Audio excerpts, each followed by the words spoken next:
Olá a todos, boa tarde. Hoje vamos estar à conversa com Pedro Frias, spiritual coach, hipnoterapeuta, orador, professor, músico, fundador da Academia Pedro Frias e da Hipnoterapia Algarve. Pedro, boa tarde.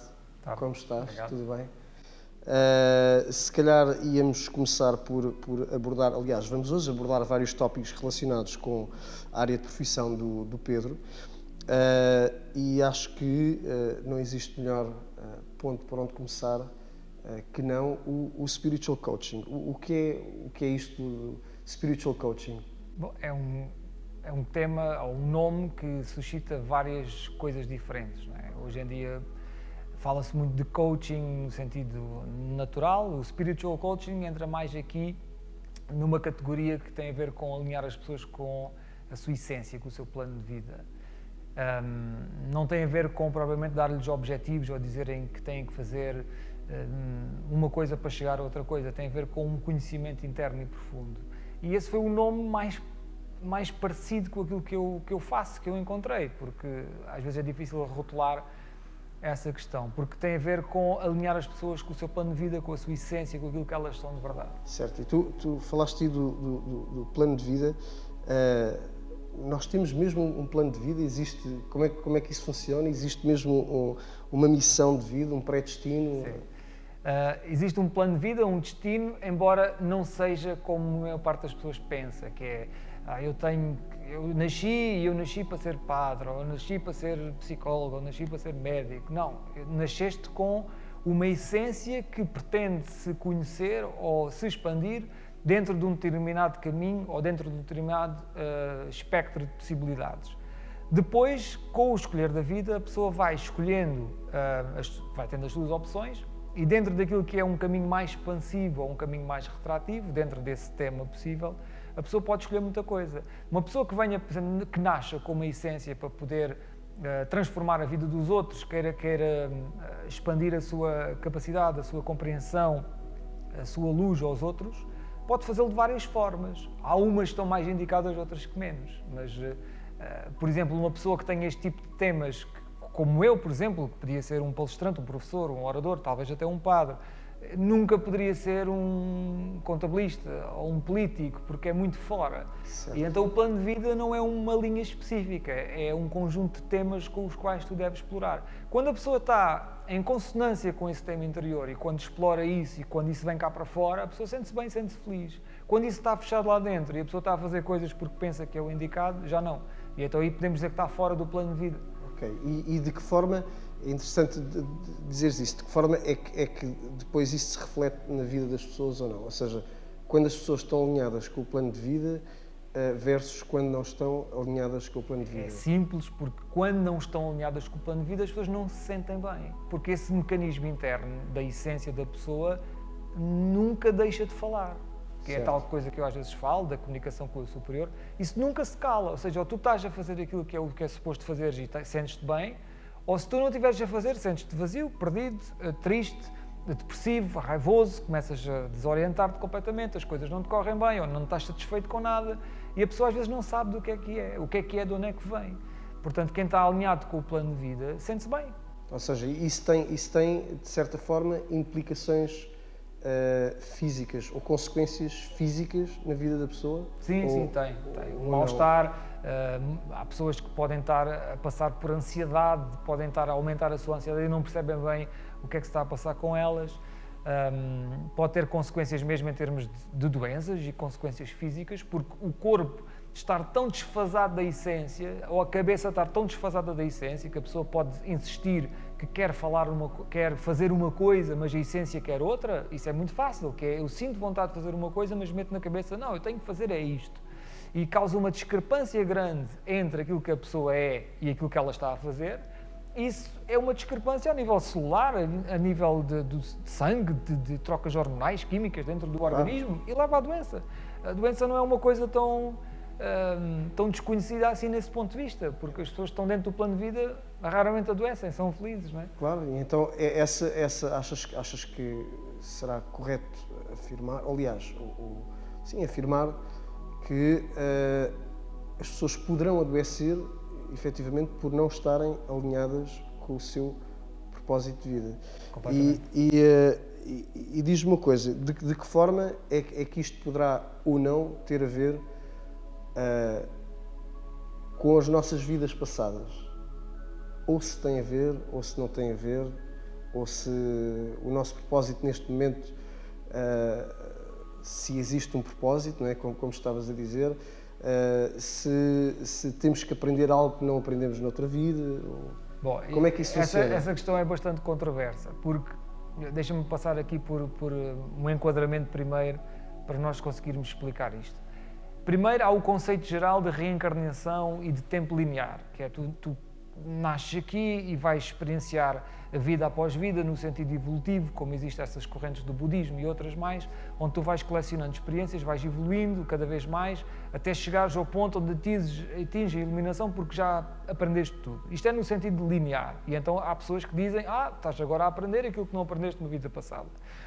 Se nós conhecermos o tempo de uma forma já não linear, ou seja, tu encarnas tanto no presente como no passado como no futuro, querendo experienciar coisas diferentes, significa que até podias escolher ser um animal. Isto acontece nas regressões de vidas que eu faço, vidas passadas que eu faço, onde a pessoa de repente vê-se a ser um animal ou vê-se a experienciar-se com uma forma de vida diferente, por uma questão de colecionar experiências que depois possam funcionar para o todo. E quando nós olhamos para esses seres que supostamente são eu numa vida passada, se calhar não sou bem eu numa vida passada, se calhar são partes de mim, que também são partes de ti, que também são partes do outro, porque no final do dia somos todos um, e que estão a ter experiências diferentes das quais eu beneficio neste momento receber um download delas. E ao mesmo tempo que eu recebo um download delas, eu mando para lá qualquer coisa que eu também estou a fazer aqui. Eu coleciono dentro de um grupo que se pode chamar, o eu superior, onde todas essas vidas passadas, presentes e futuras da minha alma está a ter, mas na verdade eu, Pedro Frias, sou só um. Eu sou só um, eu sou só este. Eu não sou aquele que vive há 200 anos atrás ou aquele que vive há 300 anos à frente. Eu sou só este. Portanto, numa perspectiva eu sou só este, noutra perspectiva eu sou várias vidas e várias pessoas, numa perspectiva eu sou todos e todos nós somos o mesmo. Portanto, isto é uma questão controversa. Agora, respondendo à pergunta de como é que o que eu estou a fazer aqui agora pode estar a ser influenciado de uma vida passada, é uma conversa é uma linha como se fosse quem é que começou primeiro, o ovo ou a galinha. Certo. Porque será que é o que eu estou a fazer aqui agora que influencia ou que escolhe a vida paralela ou passada que eu me vou ligar, ou aquele ser que está lá não completou aquilo que tinha que completar e agora eu fiz, olha, deixa estar que eu completo para ti e vou agora nesta vida continuar essa missão. É muito complexo. Certo, como a tal experiência dos fotões que quando passam pelas duas ranhuras, quando não são observados, fazem uma coisa e quando são observados outra. Mas há uma coisa que eu gostava de dizer nesse aspecto, que é, os humanos têm sempre a tendência de pensar, os humanos, incluído eu, né? O nosso cérebro humano, vamos dizer assim, o nosso cérebro humano tem sempre a tendência de pensar que é isto ou é aquilo. Está sempre, porque a dualidade provoca isto. É isto ou é aquilo. E quando nós dizemos assim, não, é isto e é aquilo. Ou seja, aquela vida naquela vida passada está a influenciar-te esta e tu tens que completar aquela missão, mas o que tu estás a fazer aqui agora também influencia aquela. E isto é muito complexo, mas o próprio Einstein fala nisso, há uma coisa que se chama feedback loop, onde a teoria consiste em aquilo que acontece no futuro pode influenciar aquilo que acontece no passado. Não é? Exato. Há uma experiência de física quântica que fala sobretudo sobre isso. E daí a minha grande paixão pela física quântica. Estavas a falar agora da dupla fenda. Sim, sim. E é daí que eu vou buscar a validação daquilo que já acontece a nível espiritual. Tu falaste do Einstein e de, às vezes, o nosso cérebro ter a capacidade de assimilar as coisas de uma forma ou de outra. É senso comum que só utilizamos 10% do nosso cérebro. Para ti, o que é que tu tens a dizer em relação a essa... Há uma frase que eu adoro de alguém que também se dedica a estes temas e ele diz assim, nós usamos 10% do cérebro para fazer parecer que... Nós usamos 100% do cérebro para fazer parecer que estamos a usar 10%. Nós usamos 100% do cérebro para fazer parecer que estamos a usar 10%, ou seja, estamos a usar muito mais capacidades que temos noção, okay. Mas quando vamos fazer a medição achamos que estamos a usar apenas 10% porque estamos focados no quê? Nos sentidos primários, e aqui é que reside a questão da grande evolução humana, que é a evolução de um ser espiritual, de um ser humano, de um ser na Terra, não se pode residir àquilo que são olhos, ouvidos, sensação corporal, porque há coisas que nós estamos a ler e a receber de outros campos que ninguém está desperto para isso. Ou pouca gente está, há pessoas que já estão, não é? As chamadas vá lá, os sentidos extrasensoriais. Completamente. Isso está a acontecer a toda a hora, toda a gente de certeza já tocou o telefone, estava mesmo a pensar em ti, ou coisas assim desse género. As pessoas têm um bocado de dificuldade em perceber, mas porquê é que isso está a acontecer? Isso está a acontecer de uma forma muito natural, porque é uma comunicação que existe e é uma capacidade do nosso cérebro que usa-se a toda a hora. Sim, às vezes dizemos até, não é? Foi telepatia, liguei-te, estava a pensar em ti, parece que é telepatia. Estava mesmo a pensar em ti. Ou a intuição, não vou por ali, vou por este sítio. Exato. Entretanto, aconteceu o acidente no sítio para onde a tua cabeça, no fundo, ou o teu instinto disse para não ir. Ok, voltando aqui um bocadinho à temática que abordámos ainda há pouco, um bocado mais relacionada com as patologias ou com as sintomatologias e a sua causa. Aqui estávamos a falar aqui das vidas passadas e eu sei que tu resolves muitas ou ajudas bastantes pessoas fazendo regressões a vidas passadas. É curioso também que tens o Dr. Brian Weiss, que documenta bastantes casos relacionados com reencarnação e com vidas passadas, e eu sei que tu, de certa forma, te alinhas um bocadinho com o trabalho dele. Consegues-nos dizer mais ou menos de que forma é que estás em linha com aquilo que o Dr. Brian Weiss faz e como é que ajudas as pessoas nesse sentido? Bom, o trabalho do Brian Weiss consistia exclusivamente em regressão a vidas passadas, o que é por si só já uma coisa altamente poderosa.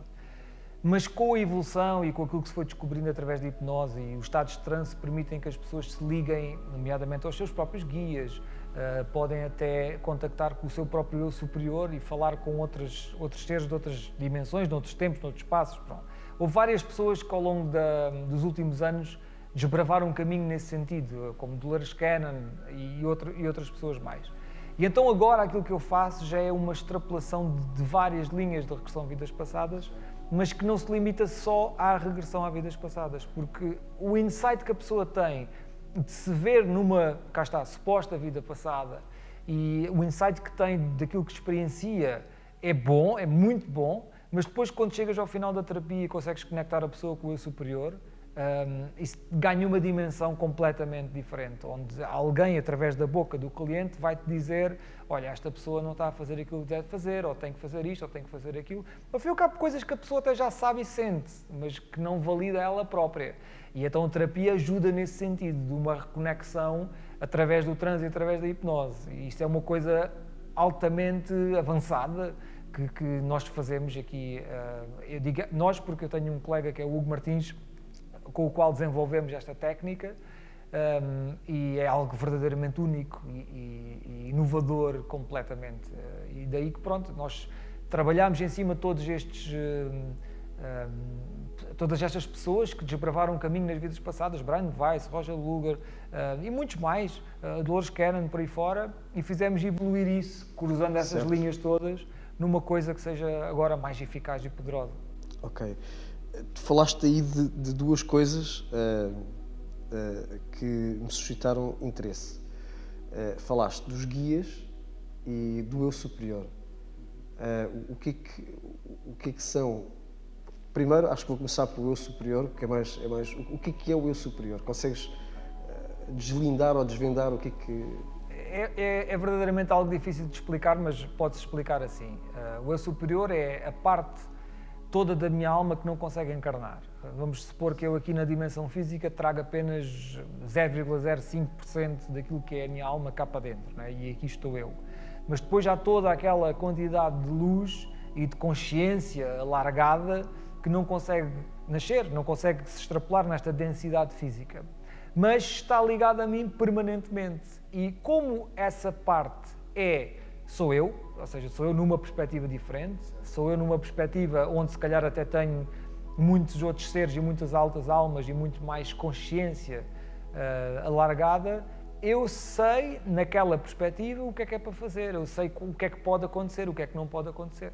E daí que o Eu Superior comunica connosco através daquilo que sentimos no coração. Aliás, é a ressonância mais direta que nós podemos ter.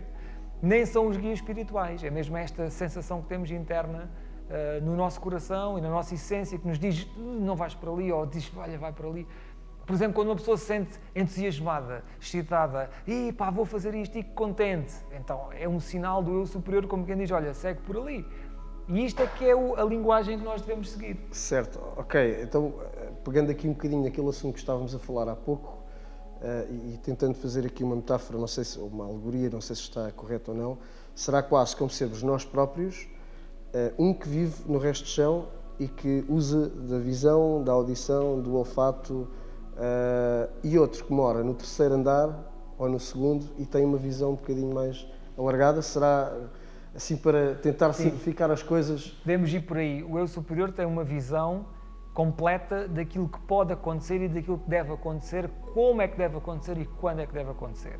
E a mente humana está sempre a interferir nisso. É uma tendência do ser humano estar sempre a interferir, quer as coisas agora, quer as coisas desta maneira, quer às 3 da tarde de sexta-feira, e agora vai acontecer isto e vai acontecer aquilo. Quando nós não devemos fazer isso, a nossa mente humana só serve para avaliar o que está a acontecer agora, que é o que é que eu estou a fazer, onde é que eu estou, observa, cheira, vê, ouve, usufrui e segue aquilo que sentes.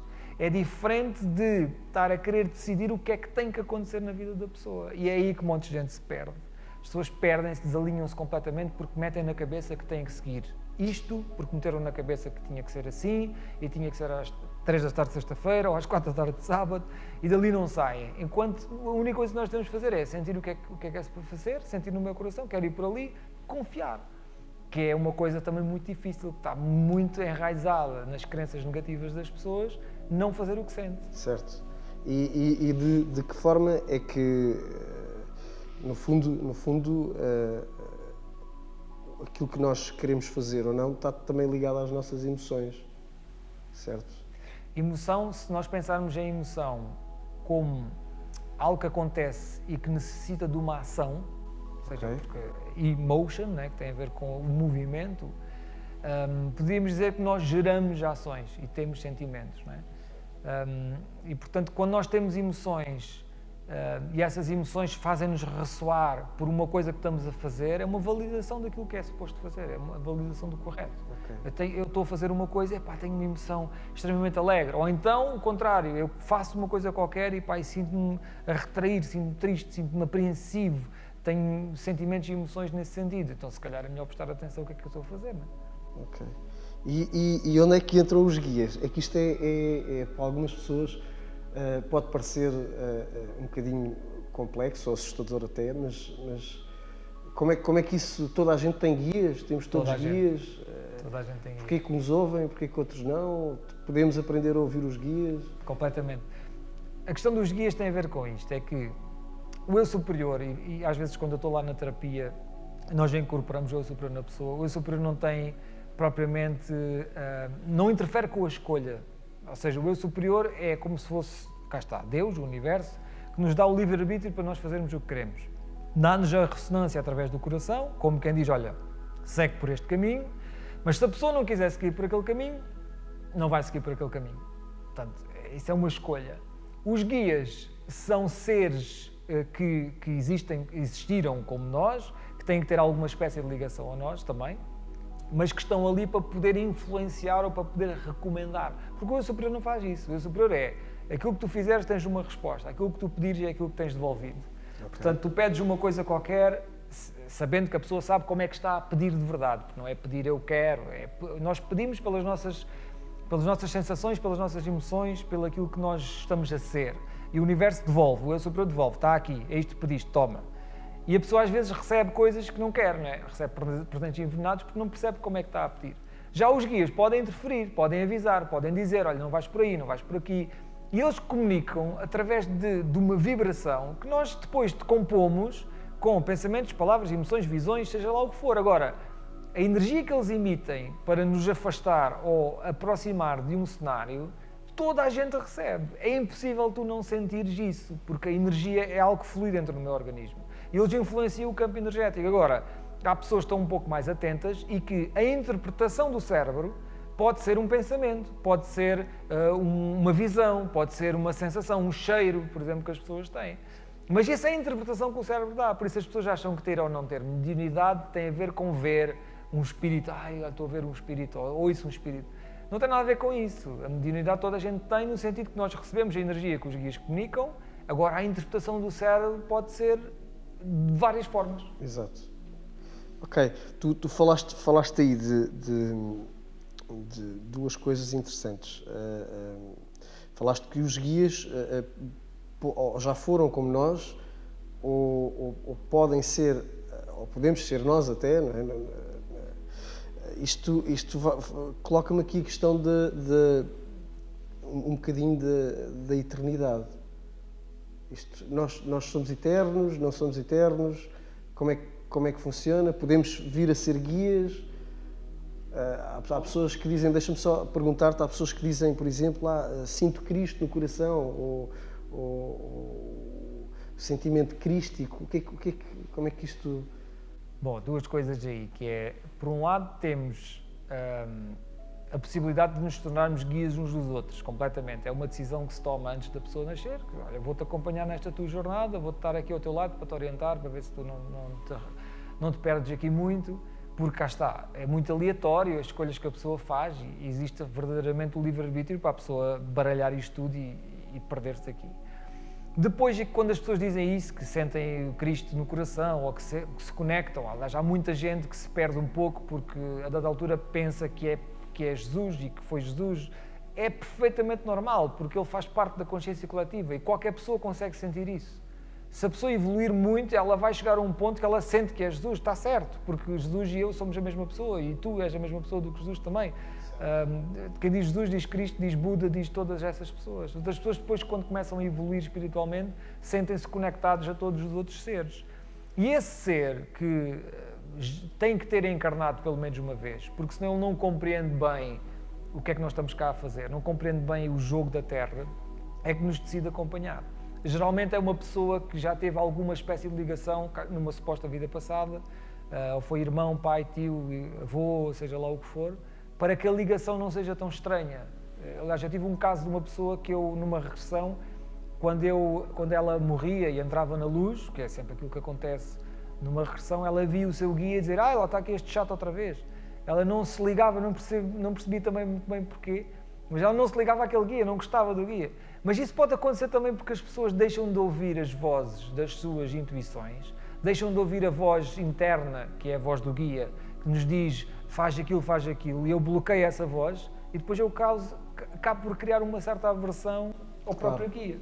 E isto é curioso, porque assim, mas como é que tu podes criar aversão ao teu próprio guia espiritual? É simples, o guia está sempre a falar contigo e a dizer-te, faz isto, faz aquilo, faz isto, faz aquilo, faz isto, faz aquilo, e a pessoa, não vou fazer nada disso. Depois não é o guia, já é o pai, é a mãe, é o tio, é o primo, é a avó. Toda a gente diz a mesma coisa, que eu costumo dizer, se duas ou mais pessoas diferentes dizem a mesma coisa, escuta, porque se calhar é o universo a tentar te passar uma mensagem, e a pessoa acaba por não ouvir, e quando não ouve, depois acaba por bloquear a voz do próprio guia. Depois o guia não consegue comunicar, porque a pessoa criou uma barreira, que nós temos essa capacidade, àquela voz, àquela energia, e cá está, causa uma aversão ao próprio guia. E tu vês a humanidade cada vez mais a evoluir no sentido de estar mais alinhada com os guias? Há parte da humanidade que sim, mas eu, com esta questão toda que aconteceu agora da pandemia no último ano, percebi que eu achava que havia mais pessoas conscientes da essência espiritual. Houve muita gente que despertou, é verdade, muita gente que dedicou-se mais à espiritualidade com isto da pandemia, começou a abrir um bocado mais os olhos, mas também por outro lado tive uma consciência de que, estas pessoas todas que estão aqui perdidas de medo e que estão desorientadas, porque o medo é um instinto primário que ativa-nos o instinto de fuga ao combate, dentro do nosso organismo, e a partir daí é muito difícil introduzir algum conforto ou alguma orientação, ou a voz do guia nesse momento, não é? Porque a pessoa está a fazer por sobreviver, porque o nosso corpo, a nossa biologia, é feita dessa forma. Se nós estivermos perante um perigo, a sobrevivência da espécie implica que tu fujas do perigo, ponto. Portanto, se tu só achares que aquilo é um perigo, tu vais fugir daquilo e nem vais conseguir fazer de outra forma. Tal e qual como os animais na natureza. Né? Quando vem um predador, fogem. E eu ontem, por exemplo, curioso, tenho uma ovelha por trás da minha casa que tem um bocado de uma jante plástica enfiado nas patas de trás. Uma ovelha pequenina, não é assim muito pequenina. Ela corre e eu já fui 3 vezes lá tentar caçá-la e acredita que nós vamos com uma estratégia muito bem montada de começar a apertar o cerco para ela não fugir e ela consegue sempre, é engraçado, mas ela consegue sempre calcular a única rota de fuga possível daquela que nós não conseguimos calcular e escapa-se. E depois ontem estava a pensar nisso, vai lá um instinto de sobrevivência do animal, que eu estava parado aqui a bloquear-lhe o caminho e assim que ela percebeu que vinha uma pessoa por trás, ela olhou, observou e pensou, eu para fugir tenho que fazer isto já agora aqui, arrancar aqui a toda a velocidade. E ela faz aquilo e disse, fogo. Por muito que seja para ajudar, o instinto de sobrevivência, não deixa aceitar... Não deixa-te aproximar. Exato. Ela está presa dentro de uma coisa, tu aproximas-te para ajudar e a pessoa, e a ovelha foge. E falaste, óbvio que esta situação está a transtornar-nos a todos nós.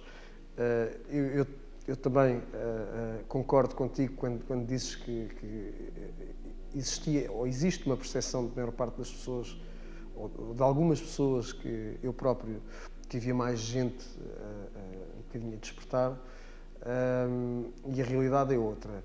De que forma é que tu achas que na história da humanidade, porque obviamente o coletivo, o consciente coletivo é uma coisa, mas nós, enquanto povo, não tínhamos a mesma percepção há 100 anos atrás, portanto, de uma forma mais holística que temos agora.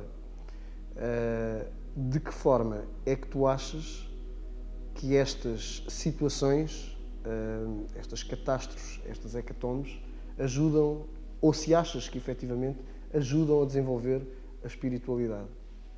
Ajudam, tal e qual como nas situações onde as pessoas têm uma catástrofe pessoal, recorrem à fé. Porque tem a ver com mecanismos, vou explicar isto de 2 formas. Uma tem a ver com a nossa natureza, não é? A pessoa, por exemplo, diz que não acredita em Deus, não acredita em nada, mas no dia que o seu familiar adoecer, ela vai rezar. No dia que tiver um filho doente, ela vai rezar, ela vai pedir a Deus. E aí há qualquer coisa que acontece que as pessoas percebem, olha, se calhar esta questão de acreditar em algo maior do que eu é algo que faz parte da natureza, não é? É algo que faz parte da natureza da pessoa, não é uma coisa que esteja intrínseca. E depois, a segunda coisa é que, no que diz respeito à transcendência espiritual neste caso, quando nós nos deparamos com um cenário que não conseguimos compreender, uma coisa que acontece que nos espanta, as pessoas vão à procura de uma explicação fora delas, porque realmente cá dentro não estão todas as explicações, porque nós queremos sempre saber tudo e entender tudo. Sim. E então a pessoa vai procurar na espiritualidade não é só um conforto, mas é um entendimento, porque que sentido é que isto faz? Mas porquê é que isto aconteceu? Porquê é que isto está a acontecer? Tem que haver uma força que regula isto tudo. E penso que seja por aí. Pedro, e voltando aqui um bocadinho ao assunto que estávamos a falar ainda há pouco, acerca do pensamento, da palavra, das emoções, é incontornável abordarmos a lei da atração. Como é que funciona a lei da atração e como é que podemos utilizar a lei da atração? Bom, a lei da atração, sabes que é algo que já é falado há muito tempo, não é? Mas considero que uma das principais linhas mais desvirtuantes da lei da atração é quando fazemos as pessoas acreditar que basta pensar numa coisa e que essa coisa vai ser atraída para as suas vidas, ou que vou dizer tanto que quero um Ferrari, vou falar tantas vezes no Ferrari, vou olhar para o Ferrari e isso vai atrair. Não vai. Porquê? Porque a lei da manifestação é baseada naquilo que nós estamos a ser. Aliás, o eu superior, como estávamos a falar há pouco, responde naquilo que nós somos, naquilo que estamos a ser. Se uma pessoa é abundante e sente-se abundante, vai receber abundância. Se a pessoa sente-se como devia de sentir quando tem um Ferrari nas mãos, ou seja, imagina lá como é que seria teres um Ferrari e conduzires um Ferrari. Aquilo que tu estás a ser quando estás a conduzir um Ferrari é exatamente aquilo que é emitido para o universo, que te vai trazer ou um Ferrari ou algo parecido com um Ferrari, que te faça sentir o mesmo. Portanto, a lei da atração, da manifestação, é baseada naquilo que estamos a ser e não naquilo que estamos a pensar. Porque eu posso estar a pensar num Ferrari, desejando ter um Ferrari, sentindo-me frustrado por não ter um Ferrari, e o que eu estou a ser afasta esse cenário de mim. Ou seja, a lei da atração ou a lei da manifestação tem que ser compreendida dessa forma. Que é, o que eu estou a ser é aquilo que resume a minha realidade e aquilo que é atraído para mim. Logo eu tenho que interferir com isso, tenho que mudar aquilo que estou a ser para atrair aquilo que eu quero. De certa forma entra aí também a quântica, não é? Da vibração de tu conseguires viver, aliás, sentir aquilo que, no caso, quando estás a conduzir o Ferrari, sentires que és aquela pessoa, para que depois essa pessoa venha até ti. E a palavra funciona também na lei da atração, a palavra tem força, o pensamento... A palavra, o pensamento ou o comportamento funcionam se estiver em ressonância positiva, se estiver em consonância com aquilo que tu estás a ser. Porque há uma frase que eu escrevi e que gosto muitas vezes de dizer nos cursos que eu ensino, que é: se aquilo que pensas não é o que fazes, se aquilo que fazes não é o que dizes, se aquilo que dizes não é o que sentes, como é que esperas que o universo te entenda? E basicamente é esse que é o maior problema, que as pessoas pensam uma coisa, fazem outra, dizem outra, sentem outras, não vão atrás daquilo que sentem, pensam uma coisa, mas a seguir um pouco estão a dizer outra. E depois como é que o universo pode entender? E claro, depois dá um quadro muito confuso, com umas cores todas misturadas, não é uma coisa clara, não é uma intenção clara para o universo, e o universo responde com essa confusão, que é por isso que a vida das pessoas é a confusão que é. E isto é uma coisa que eu adoro, e aliás é uma das coisas que eu mais... uma das teclas que eu mais bato quando estou a ensinar as pessoas a compreenderem este mecanismo, é que têm que ser muito claros com aquilo que querem que aconteça, porque senão não vai haver lei de manifestação nenhuma, vai haver uma confusão tremenda de reações que puxam para um lado e puxam para o outro, e aquilo que tu acabas por materializar na tua vida é um cruzamento de linhas de pensamento e de palavra e de sentimentos que não resumem nada de concreto. E depois as pessoas, isto funciona, isto não funciona, porque estão a pensar num Ferrari, mas depois assim que saem à porta de casa estão a protestar porque recebem cartas com despesas e aquilo causa-lhes uma imensa frustração, raiva, e depois emitem essa raiva toda para fora, e o que estão a ser é exatamente o que não querem que aconteça na vida delas, e depois o universo responde com isso. Certo. No fundo, aquilo que estás a dizer é que o universo espelha sempre aquilo que nós sentimos, aquilo que somos. Ou aquilo que somos. E se não o formos, então a nossa vida vai ser uma confusão. Vai ser uma confusão, vai ser refletido naquilo que estamos a ser. Se estamos a ser confusos, a vida vai ser uma confusão. Porque eu estou a ser confuso na minha abordagem ao universo, eu estou a ser duvidoso. E um exemplo muito clássico que é, eu não sei bem o que quero, eu penso uma coisa mas depois faço outra, e depois a seguir a pessoa que me vai aparecer à frente, no caso das pessoas que, por exemplo, querem experienciar relacionamentos amorosos, a pessoa que vai aparecer à frente é uma pessoa cheia de dúvidas. Claro. Esta pessoa não se decide, não sabe o que quer da vida dela, eu quero tanto uma pessoa. Sim, mas tu queres uma pessoa, mas ao mesmo tempo pensas numa coisa, dizes outra, fazes outra, baralhas tanto, e o universo reflete com uma representação física daquilo que tu estás a pensar e a sentir. Porque isso é que é a vida, ou seja, tudo aquilo que nós vemos na nossa realidade é uma representação física daquilo que eu estou a ser.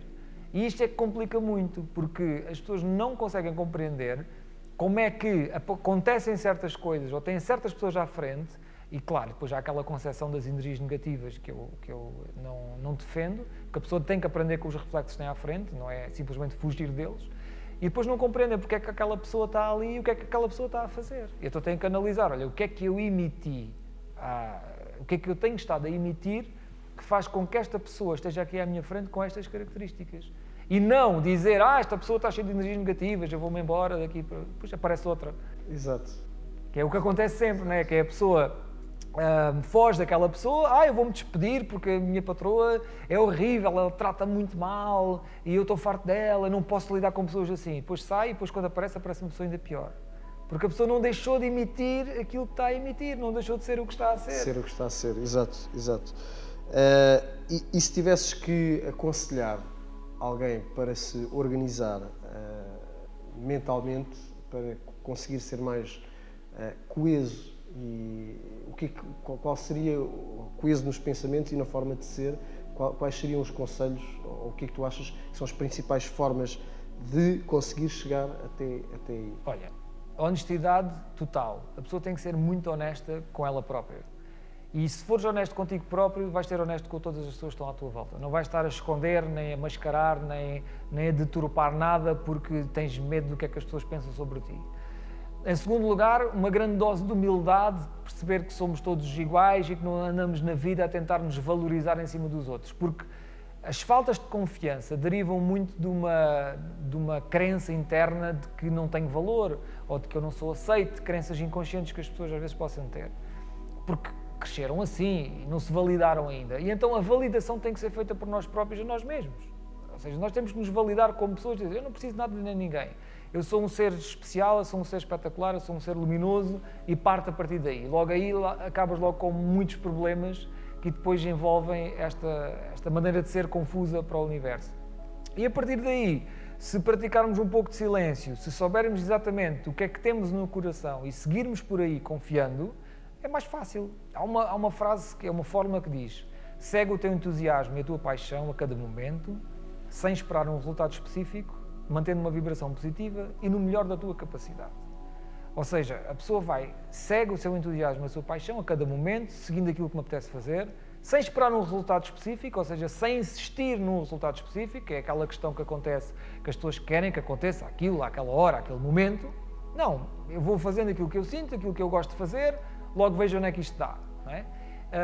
Mantendo uma vibração positiva, ou seja, quando as coisas não correm tão bem, não me vou desiludir, não me vou cair no fosso da depressão, não vou desorientar-me por causa disso, e no melhor da minha capacidade, ou seja, faço o melhor que posso. Porque há muita gente também que às vezes não está a fazer aquilo, porque diz, eu se calhar ainda não estou muito bom para fazer isto. Eu conheço muitos terapeutas que não estão a ser terapeutas porque já têm tudo para fazer, mas eu se calhar ainda não devo fazer, porque preciso de uns cursos ainda, e preciso de umas coisas quaisquer, não é?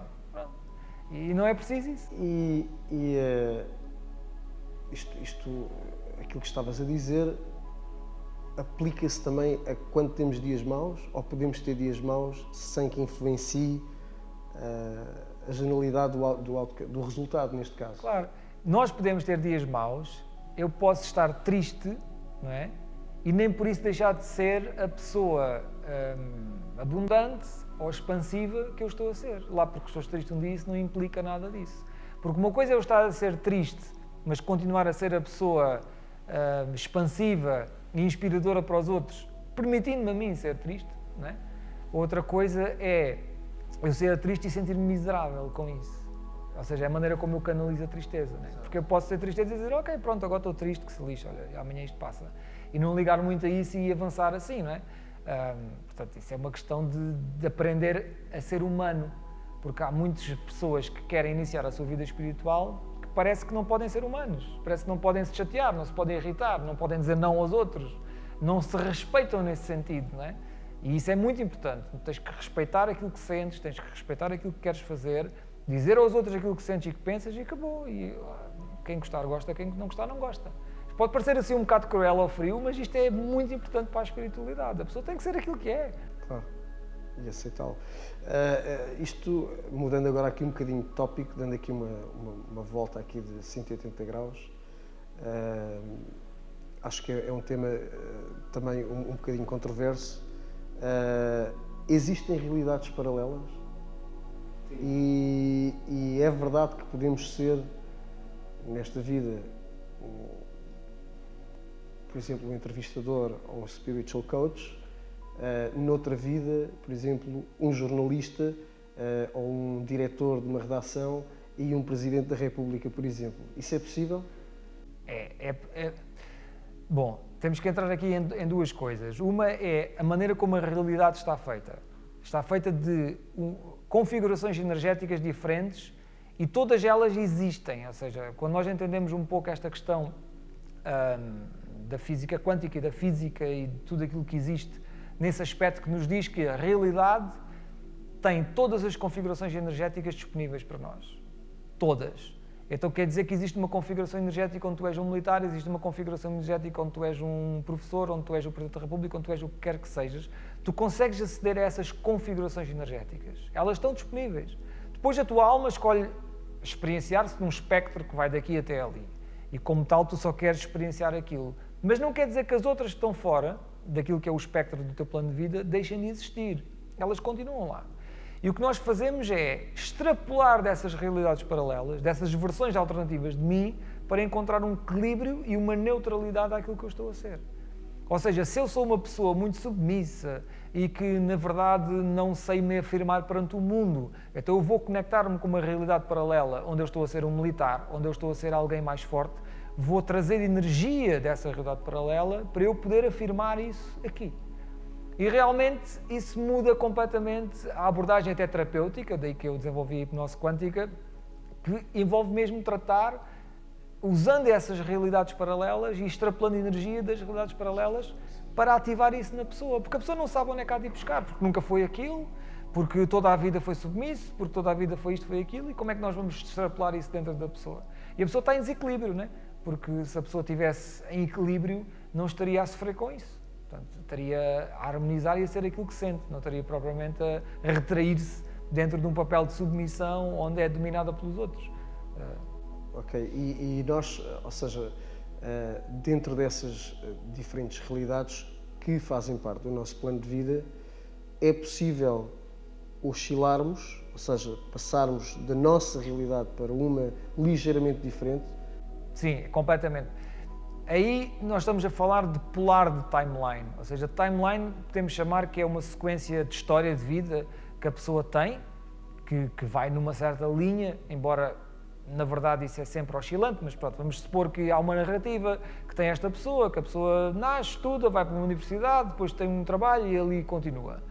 De vez em quando há mudanças de vida nas pessoas, as pessoas mudam de vida, mudam de profissão, isso aconteceu comigo há 6 anos atrás, eu de repente mudei e agora estou aqui neste timeline que é substancialmente diferente daquilo onde eu estava a ser um músico e que podia continuar por ali.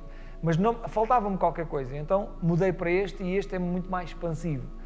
E aí houve uma mudança de timeline, que significa que todas as pessoas que eu convivia, a pouco e pouco se foram desconfigurando e começaram a aparecer outras pessoas. Bom, há umas que ficam porque essas fazem parte da estrutura central dos timelines, também acontece isso. Há pessoas que ficam, independentemente de tu mudares de timeline, mas num certo extremo, se mudares tanto, acabas por desconfigurar todas as pessoas que faziam parte deste timeline e passam a fazer parte de outras. Portanto, a configuração muda completamente. Muda as pessoas com quem te dás, muda quem estás a ser, muda a tua personalidade, muda a tua vida e tudo isso é possível. E não é assim tão difícil de se conseguir.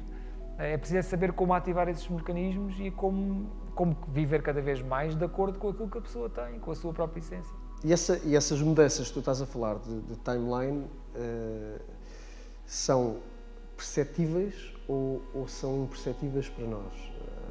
Bom, se a pessoa estiver consciente disso, é completamente perceptível. Eu quando mudei, por exemplo, de timelines, e nós todos mudamos muitas vezes, mas mudanças assim muito drásticas, feitas propositadamente, como foi aquela que eu fiz, eu mudo de timeline e percebo-me que as pessoas à minha volta começaram a falar comigo como se eu já estivesse naquele timeline há 20 anos. Eu quando mudei de carreira, né, eu passado 2, 3 meses, as pessoas estavam-me a tratar como se eu fosse hipnoterapeuta há 20 anos, mas no mínimo. Porquê? Porque eu naquele timeline já era. E isto é que depois é confuso, é muito confuso as pessoas entenderem. Eu já era aquele, eu apenas acedi, pulei-me para dentro de um timeline que já tem aquela configuração energética há muito tempo.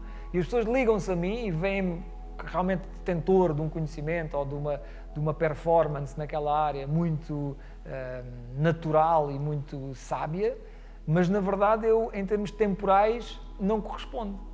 Que eu acedi a uma configuração energética, recebo um download daquilo que é para fazer, numa energia que tem a ver com isso, mas eu estou lá há muito pouco tempo, só de analisarmos essa questão do tempo, não é? Certo, a tal parte das frequências que falavas ainda há pouco, dos diferentes timelines, que podemos ir lá buscá-los, ou neste caso mudar mesmo ou então de timeline. Pular para lá. Exatamente. E o maior paradoxo é que tu só mudas para um timeline que queres mudar, ou seja, porque a pessoa, eu quero mudar para ali, gostava tanto de fazer isto, gostava tanto de ser assim, eu acho que tenho isto para dar às pessoas, eu acho que posso ajudar neste campo.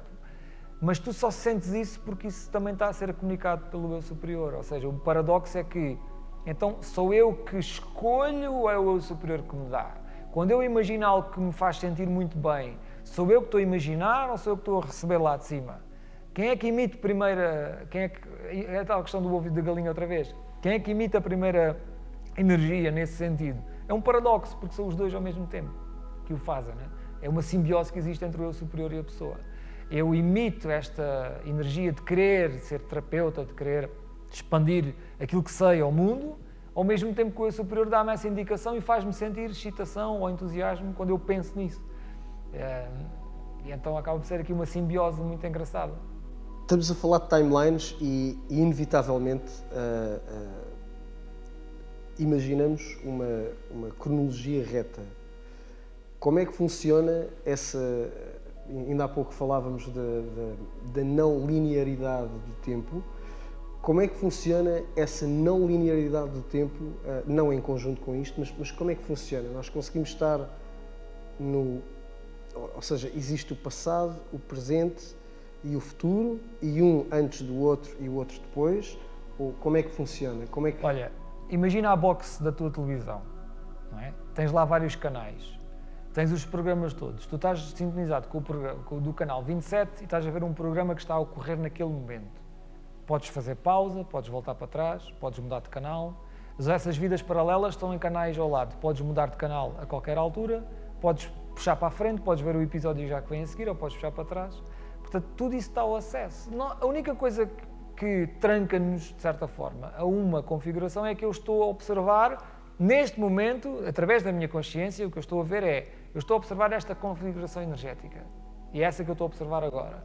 Nada mais. As outras todas estão lá. Eu fecho os olhos e consigo deslocar-me, como qualquer pessoa, não é? Consegue-se deslocar para qualquer configuração energética e daí extrapolar energia. Ok. E agora diz-me uma coisa, para que mudemos, ou para alguém que queira muito, ou que deseje muito algo, que queira ser uma pessoa, ou a pessoa que imagina que é, mas não está a conseguir ser, e que perceba, ou que sinta que num timeline diferente existe essa pessoa. Temos aqui o ser, não é? Depois temos a ação. Como é que nos conseguimos organizar? Ainda há pouco falávamos, para sermos coerentes com a vida, temos que ser honestos connosco próprios. Neste caso, para que isso aconteça de uma forma subtil e sem grandes percalços, como é que podemos, o que é que tu poderás dizer às pessoas para fazerem? Qual será o teu conselho? Primeiro, seguir o que sentem.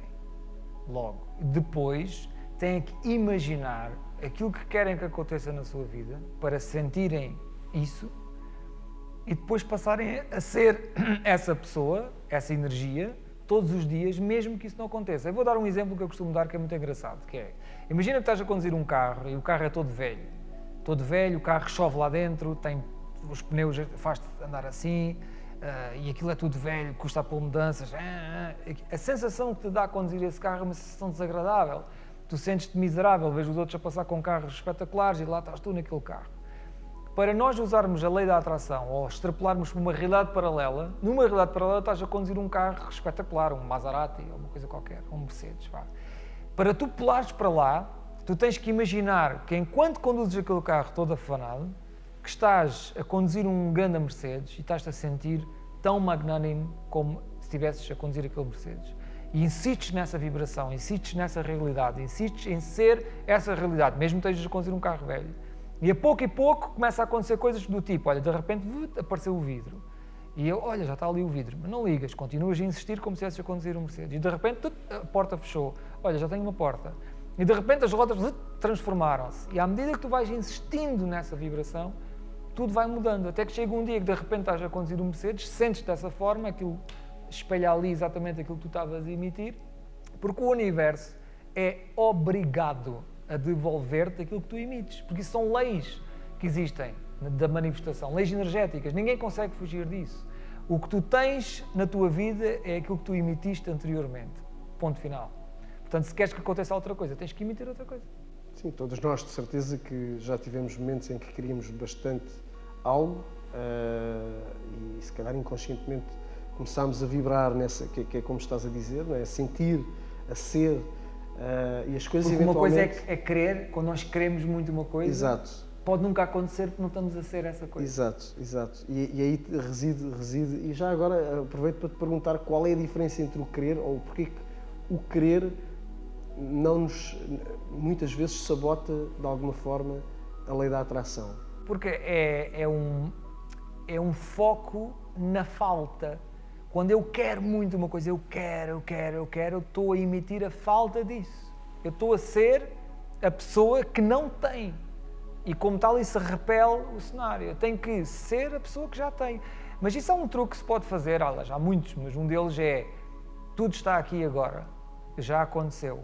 Por exemplo, aquilo que tu queres que aconteça, tu repetes mesmo como um mantra: já aconteceu, está a acontecer agora, está a acontecer agora, está a acontecer agora, isso está a acontecer agora. E a partir daí, tudo isto se altera.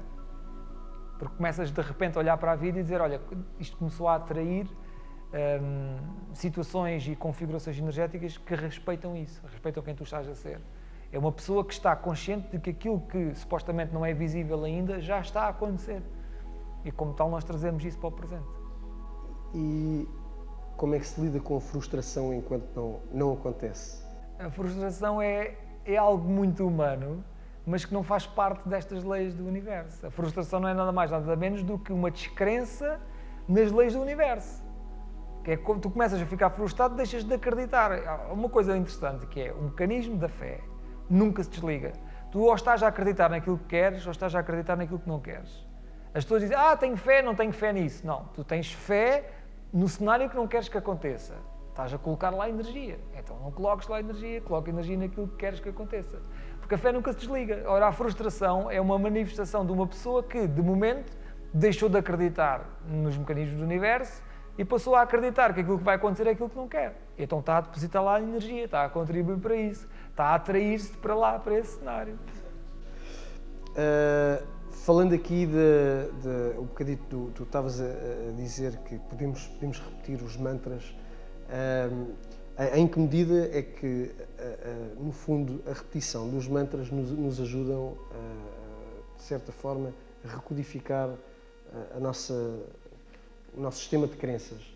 Porque, ao dizeres uma coisa repetidamente, acabas por senti-la. Eu não sou muito defensor da ideia do pensamento ou da palavra como algo que tu devas fazer para insistir, porque acho que é mais importante perceberes o que é que estás a sentir. Se tu estiveres a sentir uma coisa, essa coisa for alinhada e de repente disseres o mantra de acordo com aquilo que tu estás a ser, mexes uma quantidade de energia impossível de medir. Agora, se a pessoa está a dizer uma coisa, convencida de que é dizendo aquilo que vai fazer acontecer qualquer coisa, mas aquilo que está a ser é dissonante disso, então a palavra já não vai fazer muita coisa. Um exemplo também que se pode dar sobre a palavra tem a ver com um lago. Imagina um lago completamente parado, onde tu, se tiveres as águas completamente paradas, metes uma pedrinha no centro e aquilo causa um efeito, uma onda, não é? Que se espalha e vibra de uma forma muito consonante, ou seja, uma forma muito consistente. Se tu tiveres as águas todas agitadas por fruto de pessoa que fala demasiado e que está sempre a pensar e que está sempre a agitar-se com todas as coisas da vida, pode pôr lá um prédio, que aquilo não vai emitir energia de uma forma consistente para lado nenhum. Vá prédios, vá palavras, vá pedras, mas aquilo continua na mesma agitação possível. Portanto, acalmar as águas é muito importante. Daí que se fala da meditação, se fala de todas estas práticas que têm a ver com isso. Pedro, então acho que foi bastante esclarecedora. Muito obrigado por esta conversa que foi fantástica. Estes cerca de 45 minutos em que estivemos juntos e voltamos a encontrar numa próxima. Até uma próxima. Obrigado. Obrigado. Tchau, tchau.